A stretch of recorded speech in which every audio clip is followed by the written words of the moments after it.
Welcome back! Welcome back to Spoon and Sock, Mario's orphaned adoption. We're gonna play some Yoshi's Island, because this is a fun game. On our Game Boy Advance. Yes, our very real Game Boy Advance. With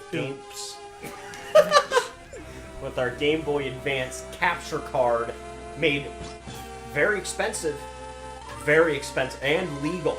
Yeah, they added software that shows a cursor on the screen, so let's read along, kids. And so begins a new adventure for the Yoshis and Baby Mario. Yeah, isn't this... Don't you... Okay, weird side note. Don't you actually meet Mario's parents in this? I think you can see their... Yeah, they're just silhouettes, right? It's their legs. I think you're, like, dropped at their door, and, like, the camera angle is so you can see the bottom of their legs. That's like the pilot episodes for the Fairly Odd Parents. They didn't show Timmy Turner's parents' legs. You just saw their legs. Oh, really? Yeah, they did that for another... I think it was Rugrats? There was like another... No, I'm thinking of fucking Snoopy. Oh, Snoopy? Charlie Brown, yeah. All the parents are just legs on... Womp, womp, Yeah, womp, I remember the womp, womp, womp. So I wanted to start this episode off with, to get to know us a little more. How many broken bones have you had? None. I've never broken a bone. You've never broken a bone? Nope, not a single one. I've when I played football in high school, that was the first time I ever really thought I was going to break a bone. And it was during a practice one day. I was the center. I was covering for a center that had an injury. Well, an injury. What I didn't have. And one of the drills we were doing was, like, I snapped the ball and then I dodged it, or I'd have to block the person in front of me really quick. So I did the drill and everything, and I snapped the ball, and I immediately got hit by the guy in front of me because I wasn't fast enough. So while my fingers were down on the field, like, you have your fingers in like a peace sign pointing at the ground. Right. He hits me, and I bend one of my fingers all the way back. Oh, God. And it sprained my finger, but the bone never broke. Ugh, I don't like that. Yeah. I have only broken one bone in my life. I've told you the story many times. So I played hockey most of my life.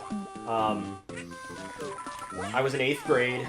It was the championships. We ended up going, unrelated note, we ended up going undefeated and won the entire championship. But it was like... Did you really? Yeah, it was the first game of the series or whatever. And I had a friend who was on the opposite team, and he and I were going into the boards to battle for the puck.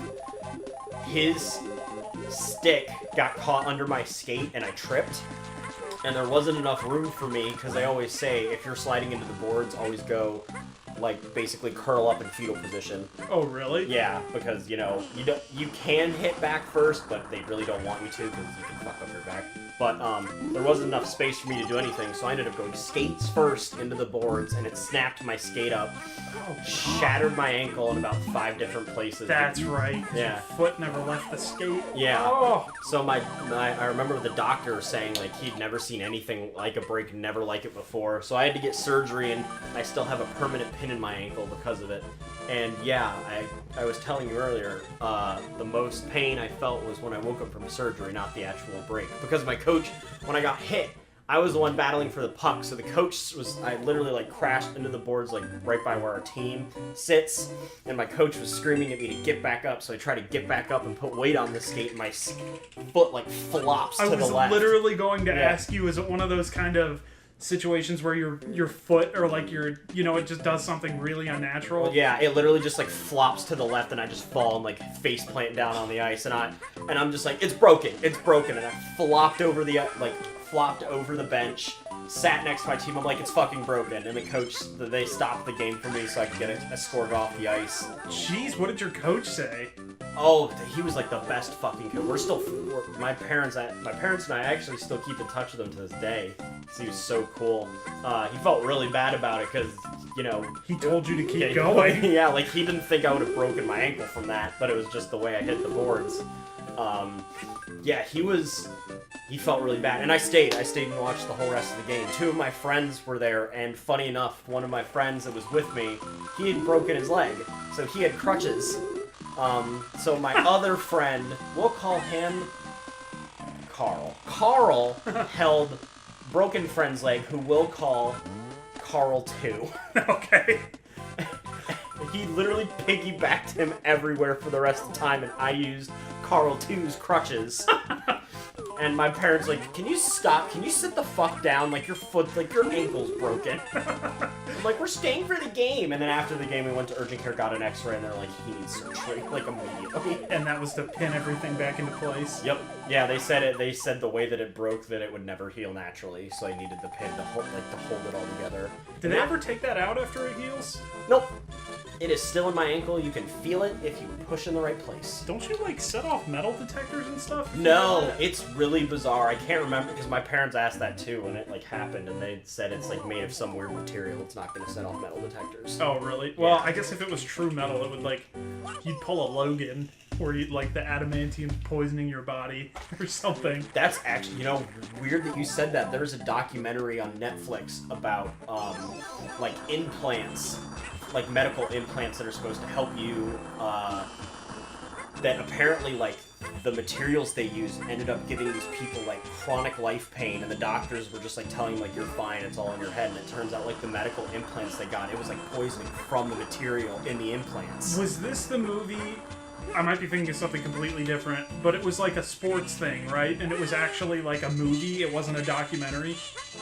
No, this was like an actual documentary with like the real patients that had it. It was like for like, okay. It was like hip implants and stuff, like artificial hip implants. Like the material would like degrade very slowly over time and would be causing like somehow like lead poisoning. Don't quote me on that. I know it was some type of metal poisoning that was causing these people like dementia and like schizophrenia. And that is fucked up. Yeah, and all these medical companies got like in crazy big trouble, and yeah, like the documentary also went into like how it just like they don't do enough testing in general for like implants and stuff, and they just try to get them out as fast as possible. That's like the thing that really that makes me feel human is it's like you know, we like to think that we're like, oh my gosh, we're so like in control and everything, and we got this whole like living on the planet thing down pat, but then something where it's like, if you put a certain metal in your leg, you can have dementia and you'll be out of your right mind. It's like, wow, we're not nearly as in control as we thought. Yeah, no, it's crazy. That's why, like, oh, that'll be a story for probably next episode, is the crazy eye surgery that I have to get later. But yeah, just some things that, like, we are able to do to the human body. God, I got a 13 out of 100 on that. What is this? Oh, by the way, what the fuck is happening in this game? Yeah, let me explain. So every level you get a score. Your score is based on... It's determined by 3 things. One is the flowers that you get. There's 5. That is the only thing I know about the Yoshi games, is there's something about a flower. There it is. 5 flowers in every episode. Look how happy he is. There are 20 red coins in every episode, and then your hearts... Or not your hearts, your little ticker counter for Baby Mario. All of that is added up at the end of a level. And so, like, right there, that's 20 points. That's all added up at the end of the level and given to you as a score out of 100. And I could go for 100 in every level. It's not, like, insanely hard, but I don't want to do that. That's a lot of work. Anybody, look at that guy. I'm gonna get you. So I know this game. I beat this game before. This game, I've never played it on the SNES, fun fact. I've only played this on the Game Boy Advance, and I've heard that the Game Boy Advance is actually harder to play on because the screen is so crunched. Oh my god. Wait, can you go back for a second? Oh, you want to see Big Boy? Oh shit. Mario! Speaking of crunched screens... I know, man, the GBA just doesn't do it. Like, goddamn, I'm even looking at it on my original Game Boy, and it just looks very crunched. Shit, where do I take this key? Also, Yoshi is a shitty caretaker to bring a baby in what seems to be a sex dungeon with lava. You know, I thought lava was, like, so hot that even if you're near it, it, like, burns you. I think that's the case. And also pajama. What the fuck? What are these enemies? Dude, this game is kind of like a fever dream. There's a level called I don't know if we'll get to it this episode, but it's called Touch Fuzzy Get Dizzy. I'm pretty sure Did you see The Wizard of Oz? Which one? The OG Wizard of Oz. I don't know why I thought you were talking about the chocolate fucking Charlie and the Willy Chocolate Wonka? Factory. Yeah. I mean, yes, I've seen the movie you're referring to. Yes. They're all part of an era. Well, the Jesus poppy Christ! fields, I'm pretty sure Touch Fuzzy Get Dizzy is supposed to be kind of like being in the poppy fields because you touch it and you get. Oh yeah, I don't even know. If there's Why is he wearing like pajama pants from like the 1940s? My grandpa wears those. I like how they're not even like. They look like his second skin. If you give me the baby, I'll touch your penis. Bert, no! That's what he looks like. Bert from Bert and Ernie. Oh yeah, kinda, a little bit. He's got the rosy fucking cheeks, the big bulbous frickin' nose. Like the same skin color. Oh, the flower shooting. Okay, the flowers literally just helping you. But this was the first video game my brother has ever gotten, like has ever owned. What the fuck? That was weird. I don't know if it was the okay. cable. I don't know if that was creepy. We need to get a cat cam. Yeah, kitty cam. Little kitty cat. See, there's a score. Oh, okay. So I did 56 out of 100. If you get 100 on every course, you get a bonus course. You got an F. If we're going on. Oh yeah, I'm doing real bad overall. Like, it's pretty bad. But you know what? We're just gonna beat the game. If we're you just guys chill and relax. If you guys have never heard of Terminal Montage on YouTube, I think we both highly recommend. Oh, his Terminal Montage is fucking. He has a video on this game, and I just realized how accurate it was because I just realized in the level select screen that it has like the different colored Yoshis. Yeah. And I just thought it was green Yoshi, like, because I've never played this. I always thought it was just green Yoshi. You've never played this? No. Oh shit, dude! So this is like your first time experiencing any of this? I've seen like clips of it before, but yeah, I've never played it. I almost died. Didn't they make like a more recent version of it for like the Wii U or something? God, they made one for the Nintendo DS, and That's what it was. let's do an edit for this, but put in that god awful theme song. It's literally ear rape. It's bad. It's very bad.